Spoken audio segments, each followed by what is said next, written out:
Oke, kita udah sampai di pos 4 nih guys. 4 jam 4. Jadi kita jam 4 udah sampai di pos 4. Kayak gini kondisi pos 4-nya.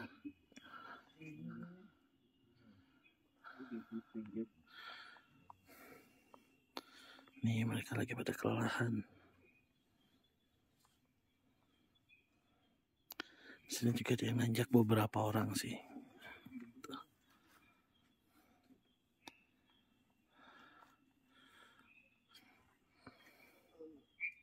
Ada berapa tenda ya? 3? 3 bang. Oh 3. Ada 3 tenda di sini.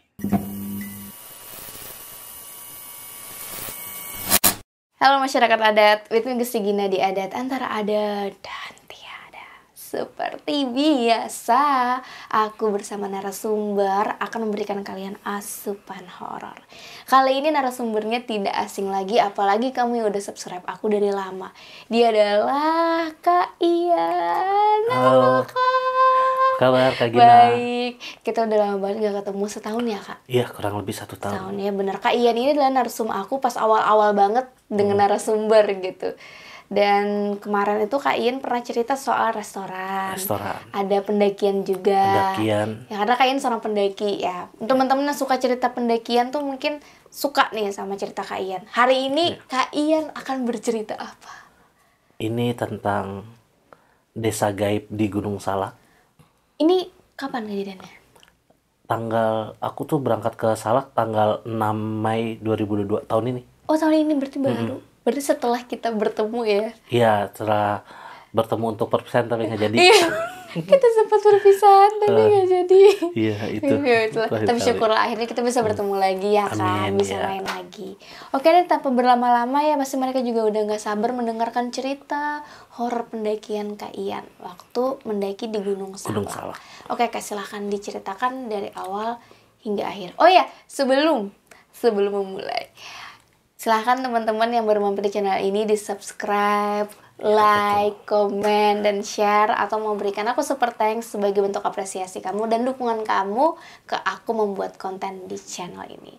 Thank you. Silahkan Kak. Ada antara ada dan tiada.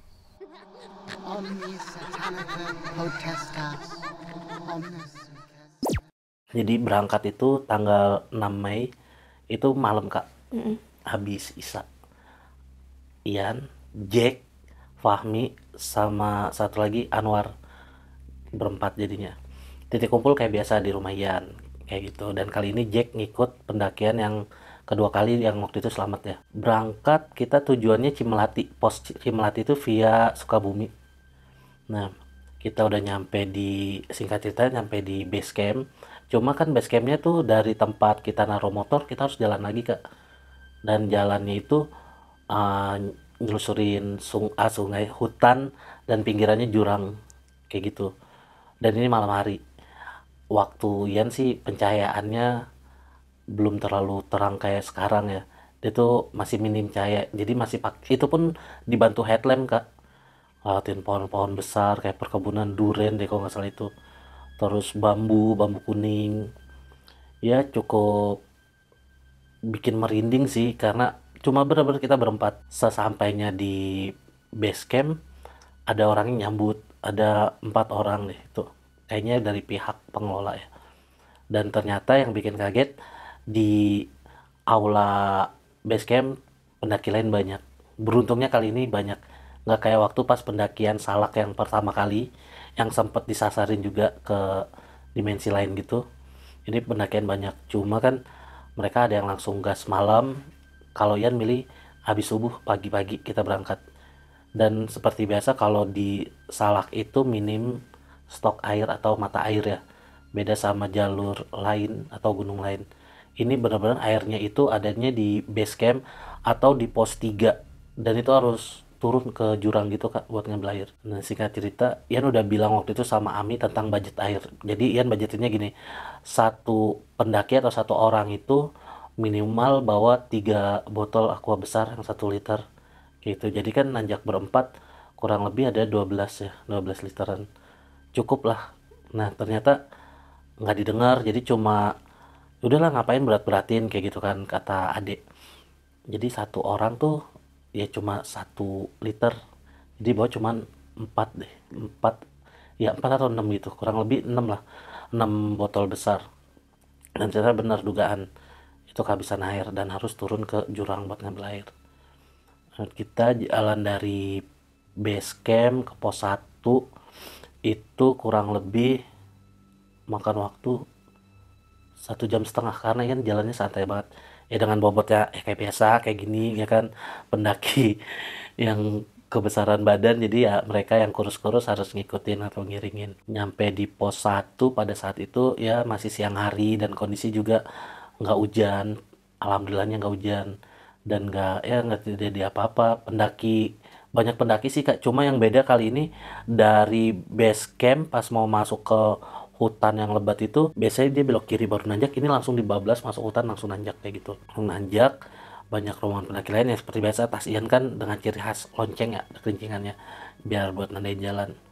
Istirahat di pos 1 cuma ngopi-ngopi lah biasa, terus jalan lagi ke pos 2. Nah seperti yang jelasin waktu pendakian sebelumnya, Salak itu dia sebenarnya cuma ada 7 pos, cuma nggak enaknya itu ada pos bayangan, jadi kayak sebelum pos 1 kita harus ke pos bayangan 1, baru pos 1, pos bayangan 2, terus pos 2, jadi kayak 2 kali lipat aja lah. Sampai pas di pos 3 itu kan mata air yang di jurang itu yang ngambil si Fahmi sama si Anwar ini, yang sama Jack stay nunggu. Karena kata dia, udah lu nggak usah ikut, soalnya kan curam, badan lu juga kayak gitu, ntar yang ada kenapa-napa malah kita repot. Jadi Ian nunggu. Nggak lama baru lanjut ke pos 4 bayangan.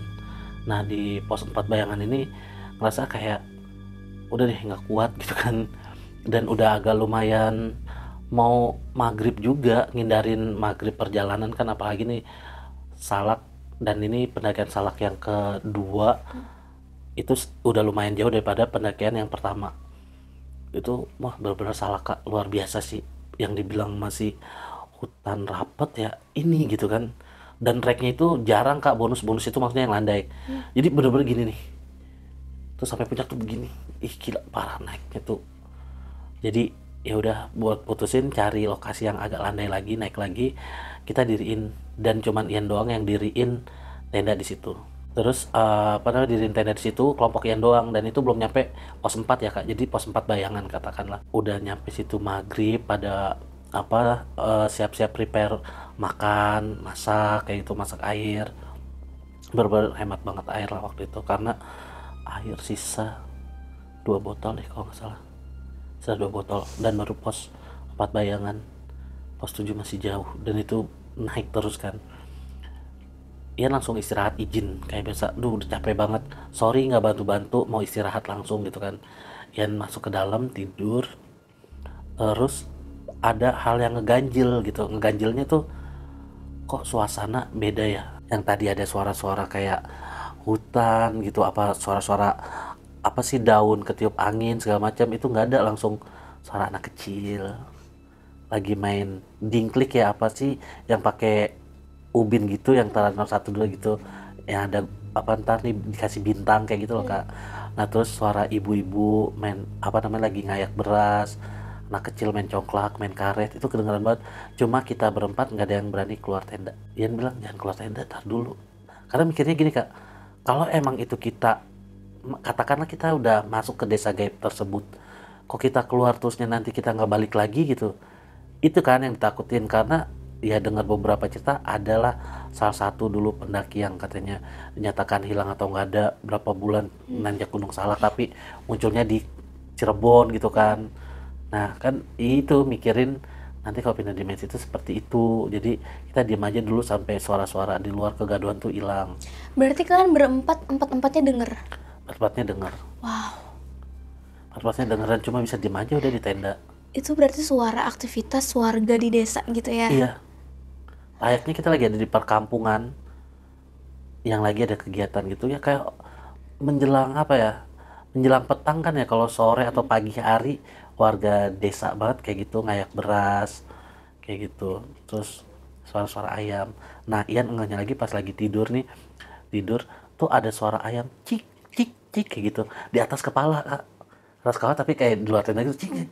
Terus ngehnya gitu dong, sosok gaib yang bisa niru suara ayam itu Kunti sih.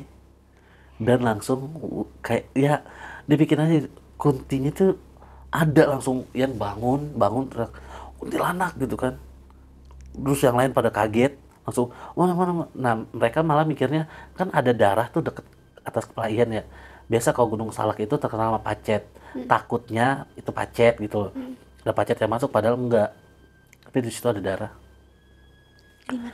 Darah di tenda, jadi deket kepala Ian tapi ini di tenda, tapi kalau di kepala gini nggak ada darah. Mereka ngeliat darah, itu ada darah tuh di situ yang tadinya bekas Ian, kepala Ian gitulah. Nah di situ ada darah kak. Berarti bukan darah Kak Ian? Bukan, karena nggak ada bekas, nyampe cari dong, takutnya emang pacet nempel gitu kan. Nggak ada, ada darah. Kalau yang lain nggak juga? Nah, enggak, mereka ngecek semua enggak.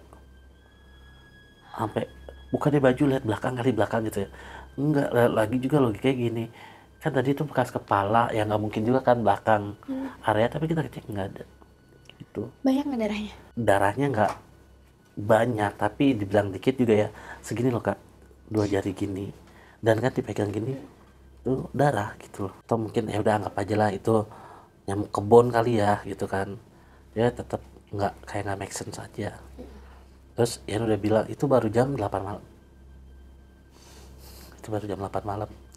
Terus Ian bilang nanti summit jam 12 atau jam 1 ya. Kan kita dari pos 4 Bayangan nih gitu. Puncak jauh gitu kan. Dengan kondisi jalan yang pelan-pelan kayak gini. Iya, sounding tuh iya oke, iya oke. Nah, Ian alarmin kan. Pas udah nyala alarm, yuk apa namanya? Kita summit gitu, summit attack berangkat. Oh dingin banget gitu, emang dingin banget sih, sampai nusuk tulang gitu gini. Cuma sampean giniin kan, ya masa gagal lagi sih gitu kan, mau nanjak salah keberapa kali gitu. Ya udah ayo, akhirnya jadilah kita cuma bawa headlamp. Sebelum nyampe pos 4, pos 4 aslinya juga ternyata daerah landainya tuh nggak banyak ruang gitu loh kak, nggak bisa diriin banyak tenda lah. Itu aja ketemu tenda bentuknya letter L gini set gitu. Dan itu cuma ada berapa tenda, tapi kita udah sampai di pos 4 nih guys. 4 jam 4. Jadi kita jam 4 udah sampai di pos 4. Kayak gini kondisi pos 4-nya.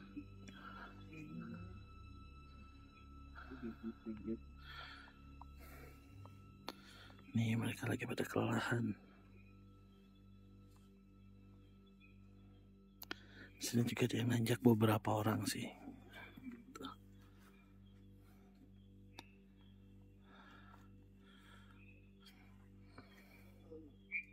Ada berapa tenda ya? 3. 3 bang. Oh 3. Ada 3 tenda di sini. Tapi sebelum itu kita kan berhenti ya di dekat pohon gede gitu. Nah terus si Jack, biasalah Jack peka banget kalau bentrok gitulah energi. Dia langsung, itu apaan Dut? Gede banget gitu. Jadi dia kan langsung bau busuk kak, bau bangke gitu loh. Itu biasanya sih emang genderuwo ya. Terus lihat, Astagfirullahaladzim. Ya namanya sama ngeliat sosoknya itu. Kalau Ami nggak konfirmasi sih dia ngeliat atau enggak, tapi nanti di akhirnya konfirmasi. Terus satu lagi si Anwar tuh mukanya udah pucet, dia cuma begini aja. Ian coba bilang jangan bengong ya, jangan bengong gitu. Kesambet lu jangan bengong, Ian gituin aja. Si Jack udah muntah. Jack kalau bentrok sama energi yang negatif begitu sih, dia apa ya, kasiannya tuh dia efek ke badannya itu dia bakalan pegel, berat sama muntah kan. Terus ya udah, nah, kelihatan tenda pendaki yang lain nih, Ian panggil kan, summit yuk, summit gitu. Iya bang, nyaut. Nah tapi mereka nggak gerak-gerak, dan di situ tim Ian tuh udah putus asa gitu. Terutama si Anwar ini kan perdana mendaki dan langsung diajaknya ke Salak. Nah si Ami nyerah, bilang gue nunggu sini deh, lo aja yang pada summit sampai puncak gitu kan. Nah Ian keselnya tuh gini, ya kayak ngungkit si Ami lah, ngungkit bilang katanya kalau nanjak sama lu pasti bakal sampai puncak, karena gue nggak nanjak sama lu gagal terus muncak lah. Sekarang ini nanjak sama lu masa gagal muncak gitu kan. Yang waktu di Pangrango emang dia nggak ngikut puncak karena kondisi dia drop. Kali ini kan nggak ngedrop gitu, cuma nggak kuat aja dengan medannya. Dan stok air juga, ya bakal kita udah tahu stok air kita nggak bakal cukup sampai summit dan turun. Dan emang realnya kemis air ke pendaki lain gitu. Akhirnya mereka semangat lagi, ya kayak ogah-ogahan tapi ya tetap jalan gitu Kak. Ian mikirnya rombongan tenda yang tadi Ian bangunin itu rombongan pendaki lain, itu kirain ikut, maksudnya bareng sama kita yuk summit. Ternyata dia enggak, mereka tuh nanti pas matahari kelihatan. Tapi Ian ngerasa rombongan mereka tuh ikut di belakang gitu loh. Makanya kayak ya udahlah, udah rame ini kan gak berempat doang. Dan itu bener-bener ngandelin headlamp banget. Headlamp tuh tinggalan satu deh yang nyala, yang satu udah kehabisan baterai. Oke, jadi kita ada di pos 5 Bayangan. Inilah treknya.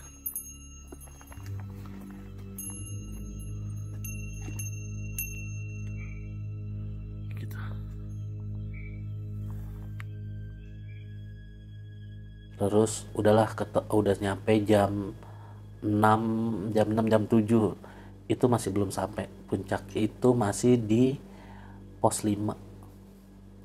Dan itu masih, ya Allah, itu parah banget sih emang treknya. Salak gila sih emang, salak gila jalurnya.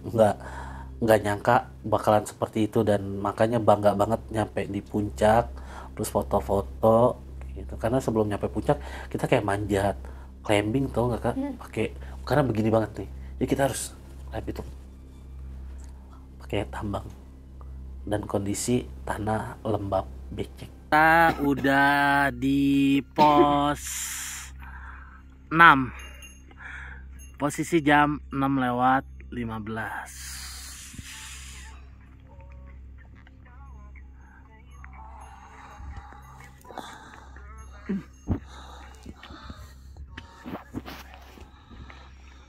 Singkat cerita sampailah di puncak, foto-foto.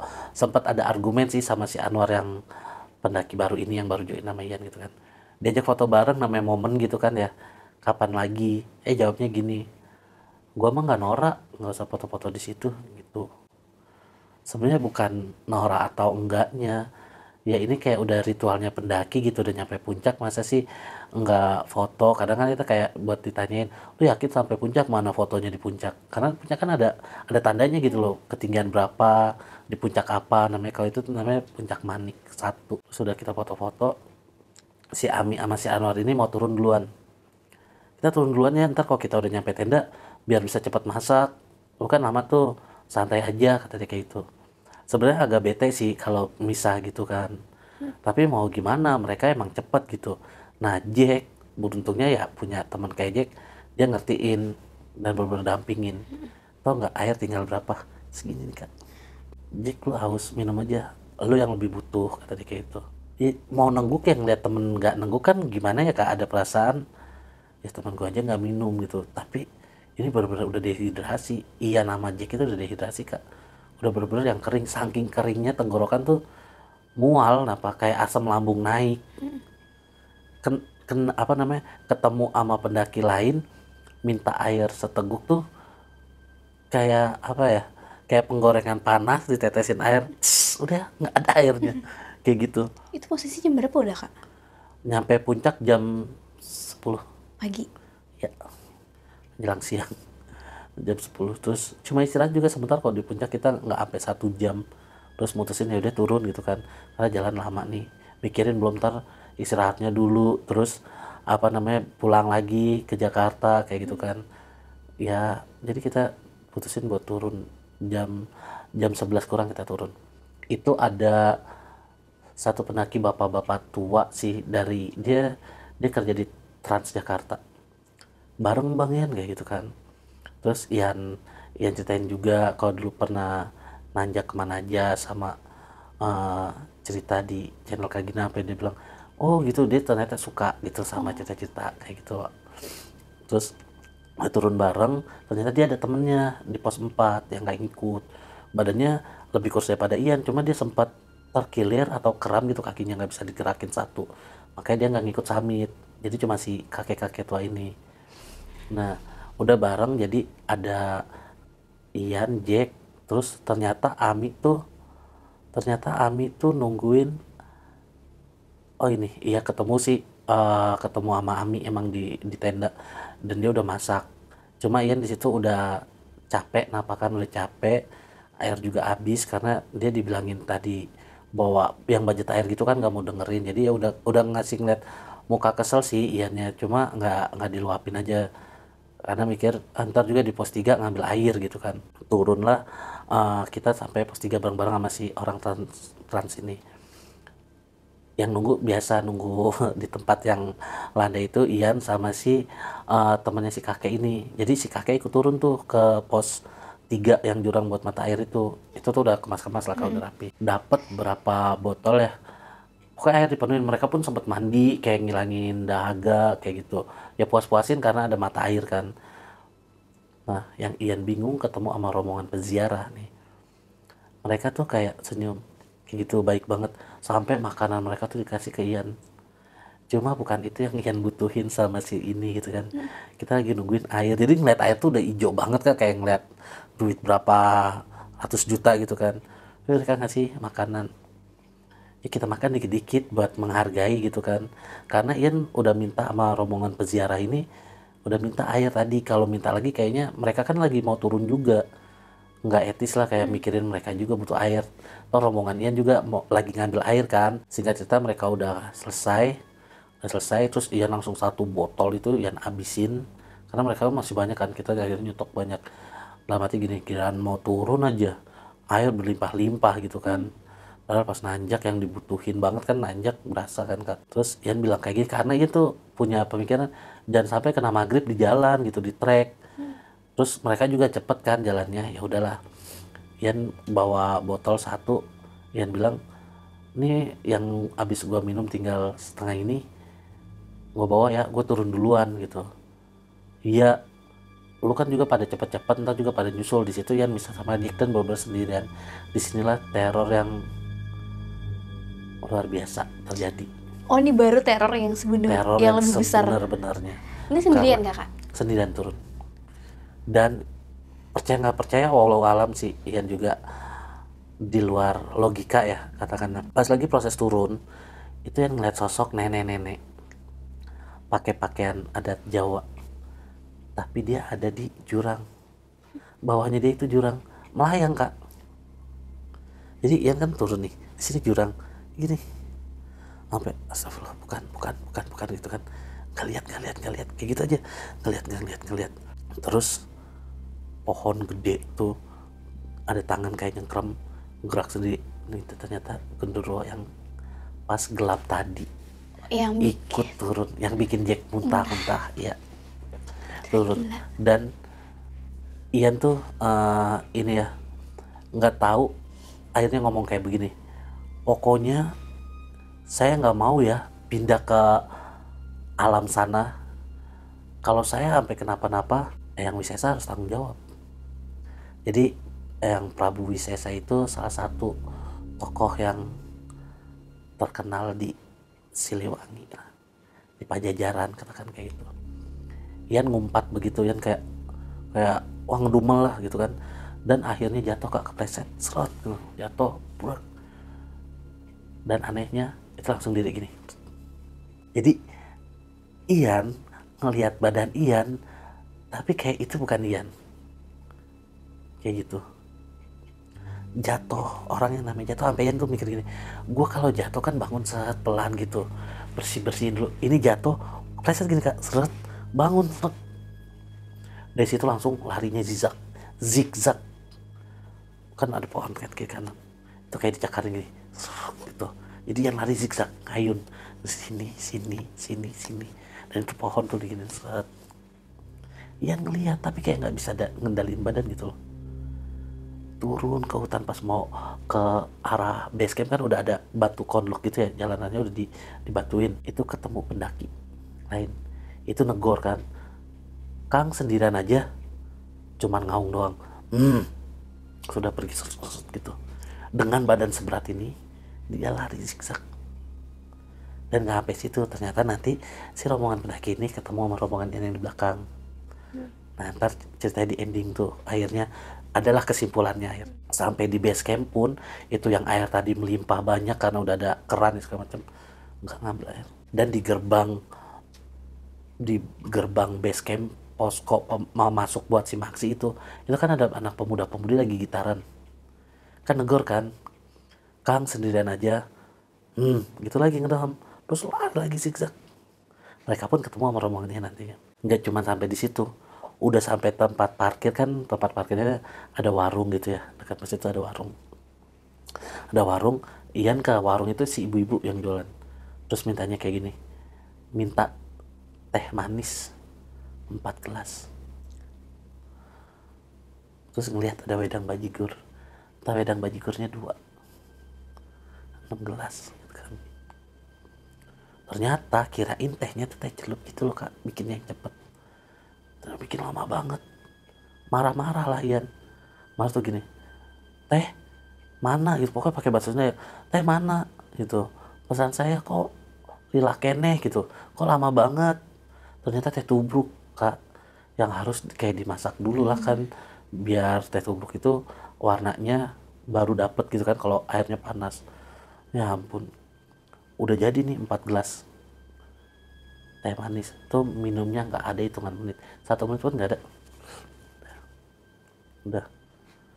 Terus bajigur udah. Terus yang lebih parahnya lagi, dia juga kaget kayaknya si teteh warung ini, saya mesen mie goreng 1, telurnya 3, tapi putihnya aja, nggak mau kuningnya, pakai nasi 1 sendok aja, jangan 1 piring. Ibunya mungkin kayak mikir, masa sih 1 sendok aja dengan body sebesar ini gitu ya.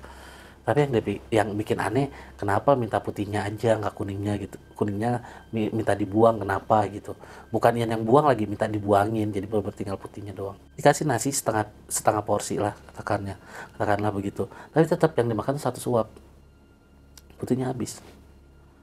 Nah habis itu udah, makasih teh. Terus yang ingat lagi, telepon tuh bunyi ngebel. Nah ternyata itu yang nelfonin Jack, Ami gitu, Jack, Ami. Mereka khawatir karena mereka mikirnya gini, kok Ian cepet banget, nggak mungkin dia turun secepat itu pun mereka gelap loh, maksudnya pas menjelang maghrib. Oh, berarti kakak turun itu udah agak sorean ya? Jam berapa kira-kira? Jam 4. Jam 4 sampai ke bawah jam 5. Jam 5. Harusnya normalnya berapa lama Kak? Normalnya itu dari pos 3 ya Kak. Tadi kan yang bilang aja pas waktu berangkat pertama kali, dari apa namanya, dari base camp ke pos 1 aja kan ada pos 1 bayangan. Base camp ke pos 1 aja 1,5 jam. Dan walaupun emang kalau turun lebih cepat, tapi kan nggak sejam juga dong. Dari pos 3 jaraknya ke parkiran. Parkiran kan lebih dari base camp. Karena kan parkiran dulu warung, terus kan base camp, pos pendaftaran buat si Maksi, pos keluar hutan, pintu masuk hutan gitu, pos 1 bayangan, pos 1, pos 2 bayangan, pos 2, pos 3 bayangan, pos 3. Ini dari pos 3 ke parkiran 1 jam. Kalau teman-teman kakak berapa jam turun? Ya mereka dari sama kayak Ian, nyampe itu maghrib lewat malah, karena pas udah mereka ngebel, mereka tahu Ian udah ada di bawah gitu, udah di warung. Dan itu udah buka baju juga, buka jaket Kak. Jaket buka baju juga, lepek gitu kan, basah. Jadi cuman pakai boxer pendek sama telanjang badan gitu lah. Pas azan yang terjadi, Ian tuh muntah. Semuanya keluar. Yang tadi dimakan, yang diminum, semua keluar. Kalau sakit, oke lah yang dimakan doang kali ya. Ini benar-benar keluar, kayak berasa kok itu teh keluar, bajigur keluar gitu kan. Tahu nggak sih Kak, kayak keran dibuka full, udah itu cuman gini, udah keluar muntahnya, keluar banyak, sampai keluar air mata. Yang cuma bilangnya cek panggilin cek, karena dia yang ngerti, panggilin cek. Udahlah, dibersihin sama Jack, di cleansing, di healing juga sama dia. Gantian dia yang kena, badan dia berat, lemes, langsung pucet. Istirahat, masih belum disamerin atau dirangkum tuh, karena masih shock dengan kondisi ini. Lihat Ian kayak gitu kan. Dan rombongan yang lain juga ada beberapa yang masih di area parkir bengong liatnya, kok kayak gitu gitu. Terus pas udah selesai, Ian udah kayak sadar sepenuhnya lah ini Ian minta maaf ke si teteh warung karena ngerasa marah-marah bikin minuman lama, terus maksa minta ini minta itu gitu kan. Dan tetehnya tahu, iya saya juga ngerasa itu bukan bingung loh sendiri minum sampai 6 gelas seaus-ausnya orang ya nggak kayak gitu gituin. Terus ngapain makan putih telur aja, minta nasinya 1 sendok pula. Setelah itu Ami cerita kisah si Ami pas proses perjalanan turun, karena dia mikir wah abang gue nih ntar kenapa-napa. Dia nyusul, ternyata urutannya tuh abis Ian Ami pun terpencar dari si Anwar, Jack, dan rombongan orang trans itu, si kakek-kakek kan gitu. Oh, berarti Ami nyusul. Ami tuh nggak jauh dari kakak jaraknya, jarak waktunya. Mungkin nggak jauh, tapi dia kan nggak kekejar dan turun bener-bener nyampe yang parkiran. Ya mereka bareng udah sama orang trans, sama Anwar, sama Jack, berlima lah mereka. Dan disitu Ami cerita, tadi pas turun ngejar lu, gua ngeliat genderuwo gede banget. Itu ya yang dilihat Jack. Nah, karena kan dia nggak konfirmasi kan pas waktu yang di pos 4 yang ketemu pendaki lain dan si Anwar cuma begini, Jack muntah. Kan Ami doang yang nggak konfirmasi, dia ngeliat juga atau enggak. Tapi pas turun dia bilang dia diikutin dan ngeliat sosok genderuwo itu. Bangke banget, pohon gede-gede banget, digoyang-goyangin. Wah gua kabur, kata dia kayak gitu. Gila tuh suara gamelan. Padahal nggak ada suara gamelan. Tapi versi Ami ngedenger itu gitu kan. Wah gila sih, gue ngeliat anjir. Udah gitu, gue lagi ketakutan. Sialan banget kuntilanak ngikutin. Ih anjir, merinding. Oh rinding. Ngiki katanya. Ih gitu. Wah gila kata Ami. Baru kali ini turun lo diganggu. Kalau yang di Pangrango diganggu juga, tapi kan gelap kak. Bener-bener kita sampai habis jam 9 atau 10 malam baru nyampe base camp. Kok ini kan Ami jatuhnya masih sore Ian aja jam 4 kan. Kayak gitu. Dan akhirnya dia ketemu rombongan pendaki yang ngegorian. Hasil mutan naik jauh ngedekam dan kaget ngeliat zigzag. Ngeliat abang saya nggak pakai tas biru, mereknya ini. Gitu. Ada loncengnya. Oh itu abangnya. Saya pikir bukan orang. Lah emang kenapa? Zigzag jalannya, nyakar-nyakarin pohon gitu. Jadi yang Ian lihat, yang Ian pikir tadi itu kayak halusinasi atau apa, ya mereka ngeliat pendaki lain. Terus ketemu sama yang main gitaran. Ami sempat mandi dulu sama Jack ternyata di base camp. Terus ditanya, ngeliat nggak? Itu mah bukan orang cepet banget jalannya, cepet banget cepet-cepetnya orang lari nggak kayak gitu deh. Tuh yang tadi yang bilang gitaran. Nah si Jack ternyata pas kita lagi ngerasain pindah dimensi itu, ternyata sebelum itu Jack kencing sama si Anwar, nggak numpang kayaknya kencing sembarangan. Dia bilang, Dut, semalam tuh sebelum yang suara ayakan beras gitu itu gue sempet keluar kencing. Dan gue ngeliat nenek-nenek, kunti, genderuwo, cuma gue takut, gue gak cerita. Jadi dari kita, aduh merinding kan.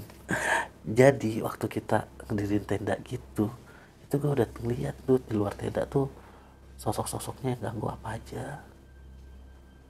Tapi gak berani cerita. Ya udah jadilah terjadi kayak gitu. Kita bener-bener yang katakanlah ngebersihin diri dulu. Yang juga langsung ambil wudhu kayak gitu kan. Endingnya pulang dari posko jalur Cimelati ini jam 9 malam lah baru pulang ke Jakarta. Ya, alhamdulillahnya udah nggak ada yang aneh-aneh. Aduh, berarti udah selesai ceritanya nih. Udah sih. Udah, tapi serem banget sih. Berarti kalian sebenarnya diganggu dari awal ya, waktu mendirikan tenda, ya kan? Ya, dan awal. Itu dikarenakan Jack dan si Anwar kencing sembarangan dan lupa numpang-numpang. Iya, Pak izin lah kayak pamit gitu, permisi lah lupa. Itu berangkat dari pos si Maksi sampai ke pos 3 ya tadi. Ya, itu tuh jam berapa Kak? Sampai jam berapa? Dari pos si Maksi sampai ke pos 3 yang ngambil air. Pas berangkat. Iya. Itu aja udah jam berapa ya? Kita berangkat jam 6 pagi. Nyampe pos 3 itu sekitar jam 1, jam 2. Siang ya? Siang. Karena yang ini tuh abis zuhur. Baru nyampe pos 3. Yang mendirikan tenda di pos 4 Bayangan. Itu mendirikan dari jam? Itu dari sebelum maghrib. Berarti jam 5-an ya. Jam 5-an. Diganggunya Kakak jam 8-an ya tadi ya? Iya. Jam 8-an. Kalau yang Ian ya, yang kok suasana di luar iya, tenda beda. Hawanya aja, dari hawa tuh udah beda. Yang tadinya ada kayak angin, apa tuh kayak senyap aja langsung hening. Heningnya juga beda Kak. Hening yang deep banget. Mungkin katakanlah kayak suara kuburan kali ya. Yang udah suara hiruk pikuk hutan pun nggak kedengeran. Kayak apa pohon-pohonan ketiup angin pun nggak ada suaranya. Aduh, serem banget itu. Itu kalian satu tenda berempat atau? Satu tenda berempat. Oke, berarti tendanya gede ya Kak? Iya, gede. Nah, itu kan kalian sama-sama tuh mendengar suasana aktivitas desa di luar tenda gitu. Iya. Itu lama nggak? Enggak sih Kak. Cuma sebentar ya? Durasinya itu nggak lama. Kurang lebih ya 2-3 menit sih. Oke. Oh, syukurlah. Dan ya nggak tahu ya, nggak punya pikiran kayak rekamnya atau apa, enggak lah. Iya lah, pasti kalau kejadian kayak gitu tuh kita pasti udah nggak pikirin kayak gitu. Karena juga mikirin hemat baterai, itu udah pakai power bank kan semua handphone. Ngeri banget sih. Dan kalian sama-sama ngerasain gitu loh. Iya. Bareng-bareng, masalahnya ini bareng-bareng. Nah, terus pertanyaan aku adalah ketika teror yang kejadian paling mengerikan itu adalah waktu Kak Ian turun gitu. Dan itu turunnya sendirian. Itu kan Kak Ian sadar ya sebenarnya. Sadar. Tapi tidak bisa mengendalikan. Iya, katakanlah mungkin ini sih mungkin asumsi aja. Kayak gitu ya? Itu kodam pendamping yang masuk. Oh. Kalau kesurupan beda Kak. Kalau kesurupan kan sosok ini nggak tahu kita gitu, dan sosoknya dari mana sembarang. Ya dia pasti kayak ngejerit, nangis, se-ekspresinya dia. Yeah. Tapi kalau ini kan pure ngendaliin badan. Ya ngendaliin badannya kayak intinya turun Kak gitu. Tapi jadi lebih cepat sih Kak turun. Iya, mungkin karena ini kali Kak. Ian kan dapat mengumpat gitu kan. Pokoknya saya nggak mau pindah ke alam sebelah. Kalau sampai saya kenapa-napa, Eyang Wisesa harus tanggung jawab. Gitu. Nah mungkin habis setelah mengumpat begitu kepleset, kayaknya itu proses pergantiannya. Karena Ian rasain kok keplesetnya. Dan Kakak juga ngerasa, lari itu juga ngerasa ya? Ngerasa kayak capeknya tuh ngerasa, tapi kayak gimana ya Kak, ngelihat diri sendiri beda segini lah, katakanlah tuh. Oh, jadi Kakak tuh kayak di belakang gitu ya? Kayak di belakang. Oh my God. Tapi itu diri sendiri loh, ketemu pendaki yang tadi negor, ngelihat dan ngejawab ngedem, gitu kayak aungan harimau, denger dan berpikir lagi, kok gue ditanya jawab begitu ya, gitu loh. Kok gue ngegerem ya? Dan para pendaki lain tuh mikir itu bukan orang. Bukan manusia. Bukan. Ya Allah. Itu mereka ngeliat yang zigzag. Gimana ngeliat yang kepleset terus diri begitu loh Kak. Terus mereka juga bilang kan, Kakak ngecakarin pohon. Itu tangan Kakak gimana? Ya cuma bekas kayak serpi-serpian aja. Oh, nggak sampai luka-luka ya? Enggak. Kuku juga tapi emang kuku kotor. Oh, oke. Kuku kotor. Jadi Kakak tuh lari kayak gini?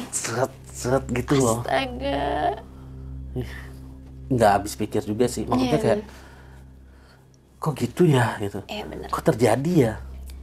Terus nyampe tuh dalam kurun waktu 1 jam nyampe ke warung ya tadi. Iya. Nah di warung itu kan Kakak makan, itu juga secara sadar melakukan itu. Makanannya berasa nggak di lidah? Berasa. Wow, ini serem banget sih. Berasa Kak, berasa. Cuma yang lebih berasa lagi adalah perasaan nggak enak sama si Teteh. Tapi kayak nggak bisa ngomong minta maaf pada saat karena itu. Ian ngerasa Ian marah, dia bikin minuman lama. Tapi Ian juga tahu itu bukan Ian gitu. Jadi nggak bisa ngontrol. Makanya setelah yang muntah tadi, yang keluar semua mangap tuh, keluar semua gitu. keran air dibuka gitu Kak, serot kayak gitu. Dan udah selesai, udah badan lemas, si tetehnya juga sampai gini, tawarin si hanya mau makan lagi enggak gitu kan, udah muntah. Ian nyamperin yang Ian minta maaf, teh maaf banget teh tadi udah kayak gitu.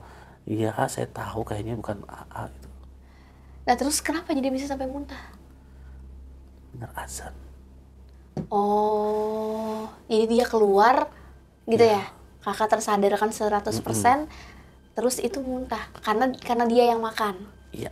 Oh begitu. Dan tahu nggak itu perut bener-bener berasa kosong Setelahnya ya. setelah berasa kosong kayak karena kucuk gitu keroncongan. Jadi dia kayak cuma minjem badan kakak gitu Iya, ya buat ngisi. muntah, bayangin Kak, muntah mangap keluar semua sampai air mata tuh netes, cuma bisa panggilin Jack. Tuh. Karena kan Jack ngerti. Ian sama Jack tuh sering lah bertukar pikiran tentang hal-hal kayak gitu karena Ian paham, dia pun paham kayak gitu.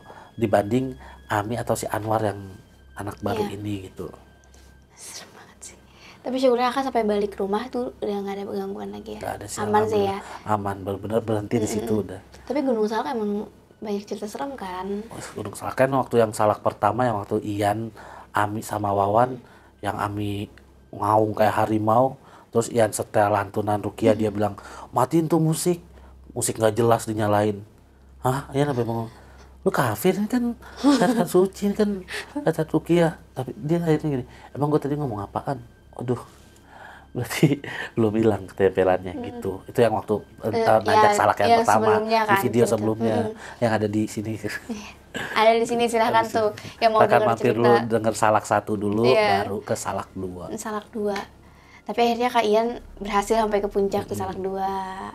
Alhamdulillah. Alhamdulillah banget. Alhamdulillah. Sebenarnya ada Salak 3, tapi nggak terlalu panjang sih Kak. Sekalian aja kali ya. Oh iya, Karena boleh ini tuh. yang nanjak tuh bukan Ian, tapi adik-adikan Ian namanya Arif Oke. gitu. Cuma Ian diganggunya di tempat Ian nunggu si Arif. Itu gimana Kak ceritanya? Yang bagian ada Kak Iannya tuh. Ini si Ian katakanlah tinggal di Kuncen lah, katakanlah Kuncen si Gunung Salak. Itu kapan kejadiannya? Nggak berselang lama dari pas nanjak bulan Mei itu. Bulan apa ya? Nanjak sama si Arif itu. Lupa sih bulannya, tapi nggak lama sih. Mei. Antara Juni atau Juli gitu. Itu nanjak. Harusnya berdua. Harusnya Ian temenin dia. Cuma pada saat itu kan singkatnya gini. Nyampe situ malam sama seperti biasa nyampe malam. Ian pengennya kayak pas waktu yang nanjak kedua kali itu. Kan sama-sama Cimolati nih. Ya mungkin kalau pendaki yang lain udah familiar dengan nama ini ya. Abah Epe. Oh, mungkin para pendaki tahu lah Tahu ya. lah, ya apalagi yang sering ke Salak pasti tahu Abah Epe. Sayangnya pada waktu pas nanjak pertama kali Salak kan emang naruh motor di Abah Epe kan, nitip. Jadi itu kayak disuruh nungguin villa gitu, kenapa Kak? Si Abah Epe ini villanya orang Jakarta, tapi tuh villa berdiri tuh apa ya? Ya villa udah tua dan satu lantai doang, tapi ada lantai 2 di atas itu cuma kayak di dak doang. Kalau rumah kan biasanya itu ya genteng yang Oh, ujungnya, iya. ini enggak, dia dak gitu loh. Itu dak doang. Itu dak, dan halamannya tuh luas banget Kak, rumput-rumput hijau, terus banyak pohon sirsak, perkebunan jambu kristal, terus kacang panjang, terus di situ alpukat ada, pokoknya enak lah di Abah Epe. Beruntungnya Ian pendakian pertama di dia. Nah ternyata pas waktu pendakian kedua, buat penetapan motor itu dipindah. Makanya pas pendakian kedua di lokasi parkir yang udah ditentuin, yang dekat warung dan dekat masjid itu. Tapi itu masih jauh ya buat jalan ke dari si tempat parkiran ke base camp aja tuh jalan kaki setengah jam mah ada kali. Parkir di situ sama si Arif, terus kali ini rehat di musola dulu, di masjid. Oke lah, Ian maklumin capek karena dia kan bawa motornya dia, motor yang kopling. Cuma maksudnya istirahatnya jangan kelamaan karena kalau ya pendaki juga tau lah kalau udah malam, kalau udah dingin, kalau kita nggak banyak gerak malah makin dingin. Bablas ke sampai pagi. Agak dongkol karena udah bangun berkali-kali nggak mau. Terus ada rombongan yang dari Jakarta apa Bekasi gitu, 2 orang mau bareng Kang, bareng aja. Oh ya udah, berempat enak nih. Sama yang 2 ini juga pelor gitu, entar akhirnya start mau nanjak jam 6:30 pagi. Udah, kalau katanya udah siang sih, karena udah tuh bener-bener mager banget. Dan itu kabut Kak, ketutup kabut, jarak pandang juga pendek, paling 1 meter lah jarak pandang kita. Itu bener-bener kabut ya, ketutup tuh. Terus dengan berat hati, ya Dek, Mas gak ikut ya, kamu bisa kan nanjak sendiri, ini sama rombongan yang itu. Tapi rombongan itu katanya mau beli sayuran, beli logistik. Lucu juga sih yang 2 orang ngajak bareng ini. Udah tahu mau nanjak tapi belum beli logistik Kak. Nggak beli bahan-bahan makan, minum gitu, enggak. Ya Ian emang sama Arif nih bawa lebih, buat kita berdua aja masih lebih. Cuma kalau buat nampung berempat ya nggak cukup. Cuma kan akhirnya Ian mutusin nggak ikut. Nah si Arif ini beruntungnya ditemenin sama pendaki-pendaki yang eh, katanya sih dia dari pihak Taman Nasional gitu. Tapi dari pintu yang Pasir Rengit, si rombongannya 3 orang. Nah Ian daripada nunggu si Arif, ya kan, sehari semalam gitu, nggak mau Ian di musola sendirian. Dan Ian kan udah tahu Abah Epe, ya kan. Jadi ke Abah Epe, singkat cerita, Ian juga nggak tahu apa yang dialamin. Ian nyeritain bagian pendakian Gunung Salak yang ketiga ini karena Ian cuma nungguin dan ada hal-hal mistisnya ya di tempat Abah Epe ini. Ian langsung Arif nanjak Ian ke vilanya Abah Epe. Ada ternyata yang Ian ajak ngobrol panjang lebar, laki-laki ini Ian pikir Abah Epe gitu. Ternyata ini anaknya. Terus Ian lagi ngobrol sama dia kayak ngebelakangin jalan gitu. Ian kaget kan, langsung ditepok dari belakang. Nah ternyata Abah Epe yang nepok gitu. Nah Abah Epe ngomong, saya tuh nggak mungkin kalau sama orang baru main nepak-nepak aja, main langsung megang-megang aja. Itu orang pasti udah ada yang jagain dan saya udah kenal, katanya. Jadi Ian ambil kesimpulannya si Abah ini ngelihat yang jagain Ian, pendamping lah katakanlah. Dia tahu, makanya dia bilang kayak gitu. Terus dan sebelum si Abah Epe datang sebenarnya ada selentingan obrolan kayak gini dari si anaknya. Nggak usah Mas jauh-jauh naik ke atas, di villa sini aja Mas sendirian, tapi ntar kayak rame aja, banyak aja gitu kan. Tapi kan mikir kan, ntar kan ada Abah, nggak mungkin sendirian. Apesnya dan malangnya adalah si Abah kehabisan rokok. Duh, rokok habis lagi. Kamu nggak ngerokok ya? Dan enggak Bah, gitu kan. Ya udah Abah mau beli rokok dulu ya. Udah tuh Abah beli rokok. Warungnya nggak jauh kan Bah? Enggak, situ deket di bawah. Tapi deketnya orang kampung kan Kak, tahu sendiri. 1 kilo aja dia bilang deket ya kan. 2 kilo aja dia bilang deket. Bener aja. Dari abis maghrib ditinggal balik-balik di jam 9 Kak. Dari proses dari abis maghrib ke jam 9 itu parah banget Kak. Ian cuma ditemenin sama kucingnya dia. Untung kucingnya tuh aktif gitu. Antara aktif sama rakus sih Kak, karena Ian makan ciki dia mau dan dimakan gitu kan. Ian makan roti, nyemil roti dia mau dan dimakan. Rakus sih kayak gitu kucing. Tapi beruntung beneran ada kucing. Jadi villanya Abah Epe tuh lucunya gini, ada tangga untuk ke atas kan, yang bilang tadi atasnya tuh lantai 2-nya itu didak rata, ya kan. Ada tangga ke atas, kan di atas rata juga nggak ada. Kocaknya ada pintu jadi tangganya gini, 1, terus 2, jadi gini Kak tangganya. Nah pas tanjakan tangga pertama itu ada pintu kayu, padahal kalau dibuka nggak di tembok gitu. Cuma isengnya tuh kenapa sih dikasih pintu. Ian kan nunggu kan di sini nih deket si tangga itu kan.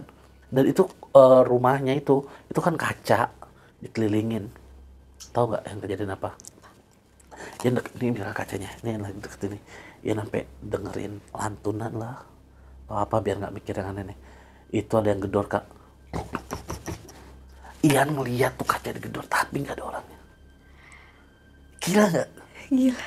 Diketop sampai kaca gue dok. Nggak ada wujudnya. Ih gila ini mungkin.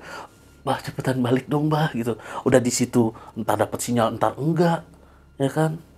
Sampai Ian sempet entah video call atau Ian ngerekam deh gitu, bikin WA story. Bayangin aja gue tinggal di sini. Terus ada satu kamar, ini kamarnya Abah sih buat sholat. Pintu kebuka sendiri.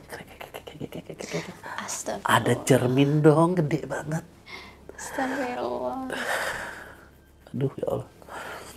Ada perempuan lagi ngajak. Aduh, yang merindingnya tuh. Karena kalau diinget, aduh. Suwe juga nih anaknya Pepe ya. Maksudnya, dia udah ngasih tahu.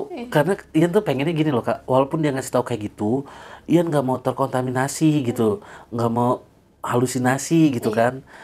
pintu kebuka sendiri, di kaca gede itu cewek nyisir, tapi kayaknya di bayangan di kacanya nggak ada, kayaknya ya. Jadi kayak ya dia nggak mantul di kaca aja. Rambutnya putih, panjang banget, sedang kulung. Pakaiannya? Lupa, tapi seingatnya si putih. Jadi dia ketutup rambutnya yang tebal dan panjang gitu ya. Wow. Miss K sih itu udah pasti, udah valid, nggak lain, nggak bukan. Aduh, Ian mau tidur begini kan di karpet tuh. Ingat yang kaca tadi kak, dok, ada. Tuh, udah berterima kasih banget tuh sama kucing Abah Epe, makasih loh, keren betul. Kalau nggak dia nggak tahu. Bukan cuma itu tuh yang tadi kaca, gedor, pintu kebuka, gitu dan kayak gini. Ada yang lewat dong. Tuh, Kak, itu tahu nggak tuh rumah gede banget dan lampunya ada yang hidup ada yang enggak.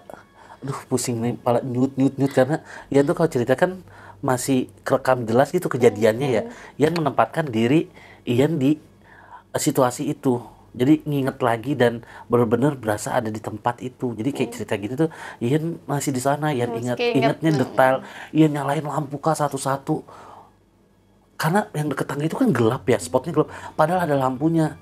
Kan ngeselin gak dinyalain sama dia. Kamar mandi di luar kak. Oh kebayang my gak sih kamar mandi di luar, terus kebun alpukat, pohonnya kan gede banget, pohon beringin, pohon duren.